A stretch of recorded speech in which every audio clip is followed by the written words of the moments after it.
Okay, so, ayun, para po sa mga receiver, once again po sa mga tao po na atin nasa likod, nagkakalit, sir, para po sa S3. Hello, good morning po. Dr. Sumayo po from Pasig LGU. Ano po ang nagaganap ngayon po dito sa Pasig? Ngayon po, sineselebrate po natin yung National Lung Month. Ibig lang po sabihin, pinapaalala lang po sa mga tao na dapat po pangalagaan po yung ating pong kalusugan, lalo na po yung ating pong mga baga. Ano ka po dito, ano po ang layo niya sa tulungan kaalaman ng mga Unang-una, regarding sa sa katulad ngayon, lecture ngayon, regarding sa smoking cessation, o pagtigil sa paninigarilyo at paggamit ng vape. Isang paalala po namin, kasi po ang paninigarilyo at paggamit ng vape ay nakaka-apekto po ng masama sa ating pong kalusugan. At isa pa sa mga gusto ko nating iparating sa ating pong mga babayan ay yung pag-iwas po sana sa mga bisyo. No? Hindi lang po paninigarilyo, pati na rin pag-inom. Pangalawa po, yung ating pong intensyon is para din masigurado ho natin na ang ating pong mga tao dito sa barangay ay wala pong sakit na tuberculosis.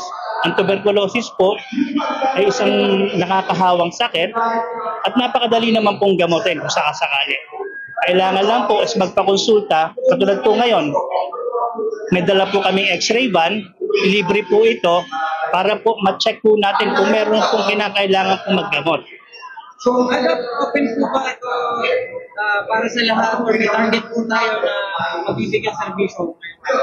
Open naman po ito sa lahat. Kaya lang may binibigyan po natin ng priority, syempre, yung mga senior citizen, yung mga may PWD, yung ating pong mga dating nagkasakit sa baga, mga diabetiko, mga naninigarilyo. Yun. Lastly, Doc, message na lang po sa mga kababayan po natin, lalo na po sa mga kabataan po na Pasig.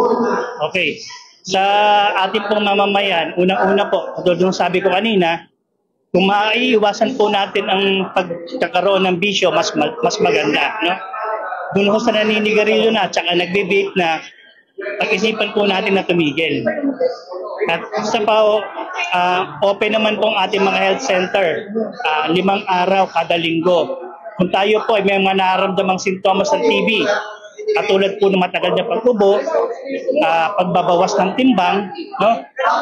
Paglalagnat lalo sa hapon o gabi, magpakonsulta po tayo. Maraming salamat po, Doc. Thank you rin po.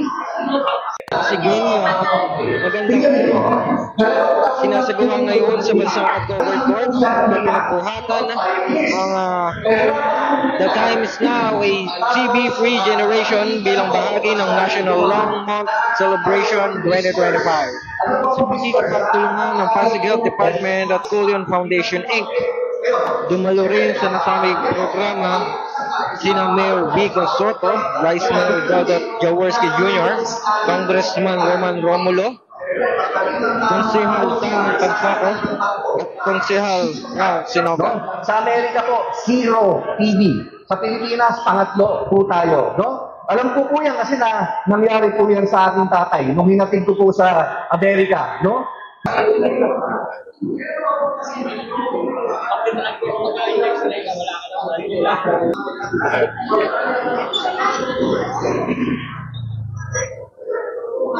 Umaga po sa inyong lahat. Of course, nabalitaan po sila mayor, sila congressman, nakadaan na rin po dito. No? So, ayun, congratulations po sa ating City Health Department. Kami naman po sa council, ang pangunahing at trabaho naman po namin is gumawa ng iba't ibang polisiya. So, since successful naman itong launching natin, kung ano man yung pwede natin i-expand sa mga susunod na taon, basta meron naman pong karagdagang budget, susuporta naman po kami dyan. Muli po, mula kaya Congressman, kaya Vice Mayor, kaya Mayor, congratulations po sa ating lahat. And sana tuloy-tuloy po ang mga programa natin ganito. God bless po, magandang umaga. Okay, so maraming salamat po. Aling po, mula Lunes hanggang Biyernes. Libre naman po yung gamot. Libre po yung x-ray. libre po yung mga diagnostic test fast food. So wala pong aalalahanin. Ang po ng lecture, aalamin natin kung paano makakaiwas sa masamang epekto ng paninigarilyo at vaping. So, ito ang magbigay sa mga sa aming programang mga kalisugan.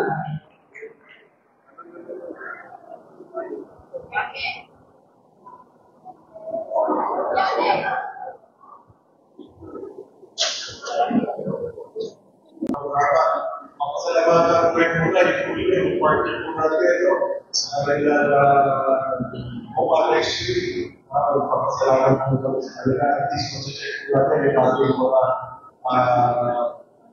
ating mga baka, kaya kung hindi tayo, di ba? Sometimes hindi ko natin naiisip kasi napakaroon natin yung baka o box, pero tanda natin, kailangan natin bumila para mabuhay. Hindi nakakapagpapagpapag. So, it's important po. Siyempre, sinulpura po natin, magkaroon tayo ng ED-free. ED-free, tuberculosis free, ang ating bayan, ang ating bansa.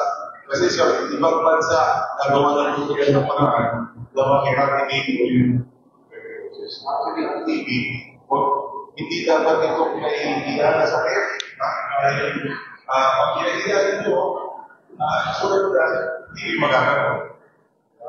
At ang lunas nito ay takilis pang naiingi mo. So, hindi dapat itong pinahihina. Actually, nais natin subo prevention of tuberculosis. Kailangan ko talaga natin ang project. Ito po nakakabala natin,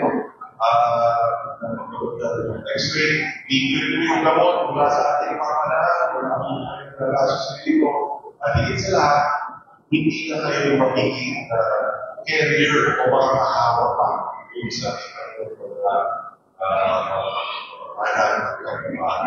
But, again, nakakasalamatan po yung ating health department, ang mga masisipag natin mga control, at assistant natin, mula sa health department.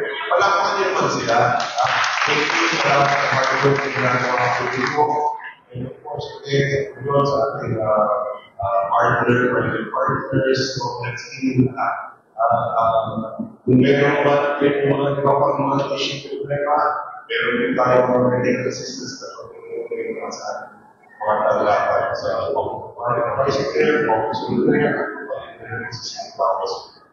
Mula sa Barangay Pinagbuhatan, ako si Dave Tibeira. Ito ang latest ng iNews Pasig. Balita Buhay, Rasigenyo.